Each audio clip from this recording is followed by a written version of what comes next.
Sa Pilipinas, di umano pinakamabilis ang pagdami ng mga bagong kaso ng HIV sa Asia Pacific. At isa sa mga nakikitang dahilan ng DOH, ang social media na nagiging daan daw para mapadali ang pagkuha ng sex partners. May report si Maki Pulido. Mula Enero hanggang Mayo ng 2016, 3,803 ang naitalang bagong kaso ng HIV sa bansa. Pero sa parehong panahon nitong 2017, umabot na sa 4,388 ang bagong HIV cases. Tinatayang 29 na bagong kaso yan kada araw.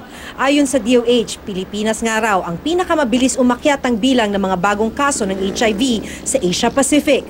Kung noong 2010, nasa 16,000 lang ang HIV cases sa bansa, sumipa ito sa 56,000 noong 2016. Social media at networking sites ang isa sa nakikitang dahilan ng DOH sa pagdami ng HIV cases dahil napapadali raw nito ang pagkuha ng sex partners. This generation should understand what HIV is, how it is transmitted, how people can protect themselves, and what are the health services available provided by the Department of Health. Sa mga bagong kaso ng HIV, pinakamataas ang bilang sa mga lalaki, edad 15 to 24 years old na nakikipagtalik sa kapwa lalaki.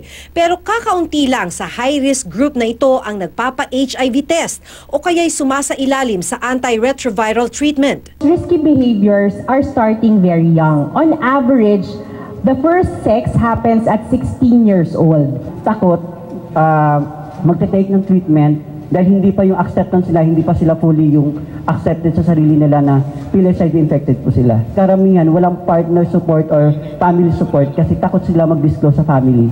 Isang hamon dito ay kailangan ng parental consent ang menor de edad para magpa-HIV test. Pero ayon kay Health Secretary Pauline Ubial, pwede ang proxy consent. Kung natatakot ang isang bata na sabihin sa kanyang magulang, pwede siyang samahan ng social worker, teacher o mas nakatatandang kapatid. The Department of Health is providing antiretroviral medicines for free to anyone who tests positive for HIV. Naitala mga bagong kaso sa Metro Manila, mga karating na probinsya at mga syudad sa bansa.